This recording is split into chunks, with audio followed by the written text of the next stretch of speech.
Well, look who's awake again. You're looking far better than you were, and here, let me feel. Your fever's down considerably. Very good. Would you like to sit up? Here, I'll help you.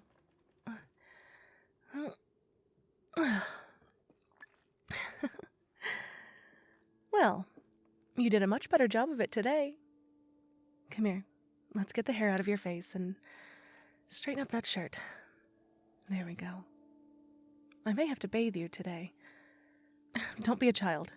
I've seen more than my fair share of human bodies, and if you don't stay clean, you'll risk infection. But enough of that. We don't need to worry about it just yet. Here, some water.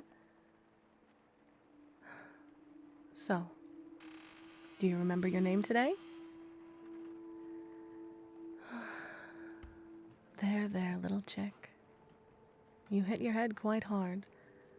It will take some time. Perhaps once you're well enough, we'll take a walk and see if anything is familiar to you.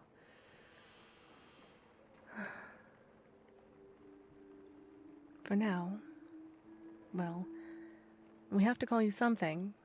What do you think? Is there a name that means something to you? Not so much, huh? I could choose something for you if you like. Well, until you remember your name, how about we call you Corbin? It is the name of someone I knew a long time ago. It means little crow. I'm glad you approve of it. Corbin it is then. Oh, how rude of me. I never introduced myself, did I? My name is Bren. Yes, that's correct, as in Branswood. You remember that from last night. That's good. At least your short-term memory is... Well, that's another question with a difficult answer. The wood doesn't belong to me. It cannot belong to anyone but itself. I am, however, charged with watching over it, in a way. It's actually your village that named it after me, a very long time ago. Oh yes, I've lived quite a few lifetimes. But, don't you know, it's impolite to ask a woman her age. It's quite all right. I'm just teasing a little.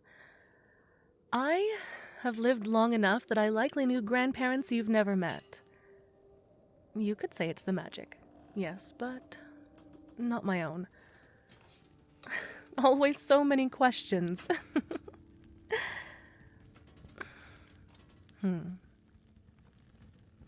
The answer to my name is a little complicated. I was named after the forest god who protects this wood, and who used to watch over your village. Yes, used to. Another time, perhaps, I'll tell you that part of the story. You want to know about them? All right, I'll make you a deal. You drink this tea, and I will tell you about the god who watches over the forest. Sound fair? Good. Here then. Now, a long time ago, before your village was even a thought in someone's mind, Branswood was a deep and dangerous forest. Brambles grew untamed, and wild beasts roamed free. No one in the neighboring villages dared enter, as all who had done so before never returned. Surrounding villages tried to cut back the forest, or even burn it down out of fear, but they were never able to. A mysterious rain would fall, the forest would grow back at an alarming rate, or, stranger still, the fire would simply burn out. Once, there was a woman who, fleeing for her life after being accused of witchcraft, took up sanctuary in the forest. She knew well of the guardian and that no one would be brave enough to look for her. She pleaded for safe passage through the forest, offering what little food she had to the crows who might guide her. They looked at her for a moment, from high in the twisting branches, cocking their heads from side to side, when suddenly a howling wind came through the trees, forcing her to lower her head and cover her face. When she lifted her eyes, she saw before her a beautiful, dark figure. It wasn't clear if the woman was wearing a mask, or if the long, slender beak and dark, gazing eyes were her own. She towered over the pleading woman, an unnatural height of nearly 10 feet, and she raised a delicate hand towards the crows above. They began to cackle and caw, dancing on the branches and hopping from one foot to another. She plucked a crow from the tree and held it out in front of the stunned and frightened woman in an open palm. The crow stared at her, and she held out a timid hand towards it. With a flurry of feathers, it leapt onto her shoulder and settled in quietly. The huge figure's eyes seemed to smile, and in a wisp of black smoke she disappeared. She knew, of course, that this had been the forest spirit, a guardian in all her glory. She thanked the forest 100-fold and was led to safety on the other side by her new friend. Now, you'll remember that this woman was accused of witchcraft in the beginning of the story. Well, as it turned out, she was not a witch, but a healer and an alchemist. She had failed to save the only son of a wealthy family, and in their grief and anger and selfishness, they tried to have her killed. And so, she fled for her life. Now, on the other side of the forest, she came upon a small farm where she found a very sick man inside his home. He was alone and fevered, and on the edge of death after trying and failing to save his wife from the same illness. The woman worked tirelessly for 3 days to bring his fever down, her crow companion assisting her by bringing her fresh herbs and ingredients when she needed it. Finally, his fever broke, and after a week more, he was able to sit up in bed. She stayed with him while he recovered, helping around the farm, taking care of him, and in return, she had a safe place to stay. During her time there, she gave any extra crops to the crows who gathered at the edge of the forest, rather than letting them rot away. Weeks became months, and the two had fallen in love. She got to know the small town a little ways off from the farm, and the crows that she so graciously gave offerings to had begun to bring her gifts in return. Small, shiny trinkets, herbs that she used regularly, and sometimes even coins. Late one night, about a year after she'd been living with the man, there came a loud knock at the door, hurried and anxious. It was a large, muscled man carrying a small girl in his arms.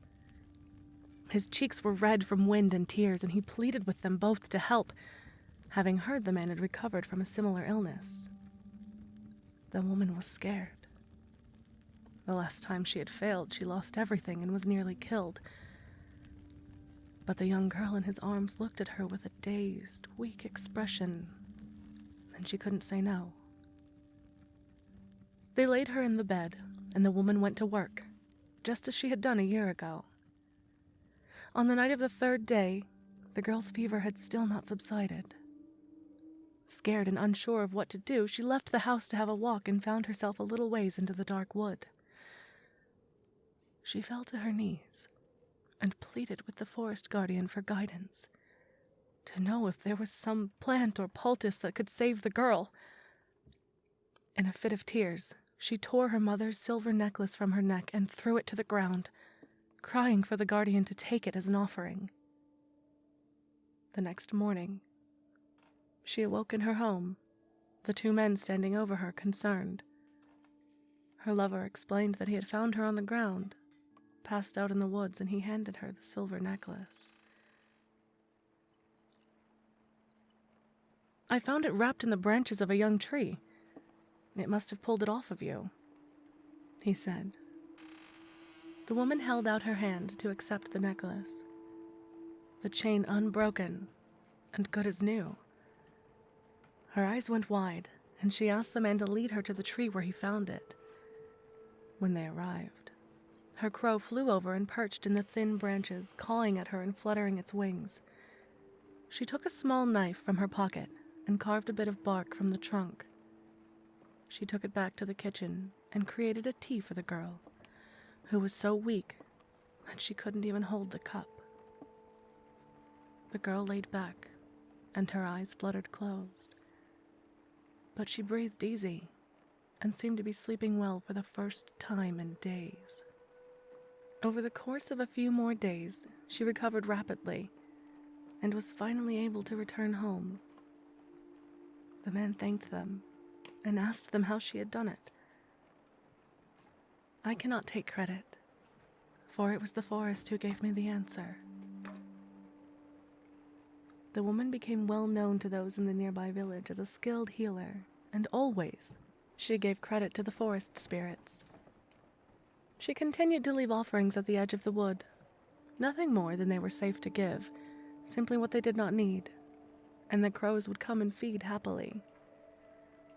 In time, more and more people who were healed by her medicine began to leave their own offerings and give thanks to the spirit guardian. Her familiars became good omens and signs of protection to the villagers. One fall, during the solstice celebration, the villagers prepared a large offering and held a ceremony to give thanks to the forest. The offering was placed on a huge stone altar at the edge of the forest, and through the night hundreds upon hundreds of crows came to feed and play and watch over the celebration.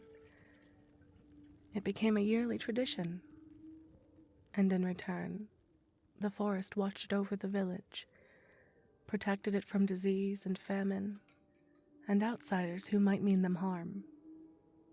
It grew strong and lush, surrounding the village on all sides, and the people there lived happily and at peace for decades.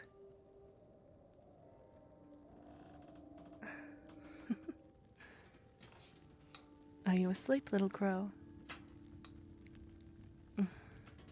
It's just as well. You're going to need plenty of rest to heal. Good night.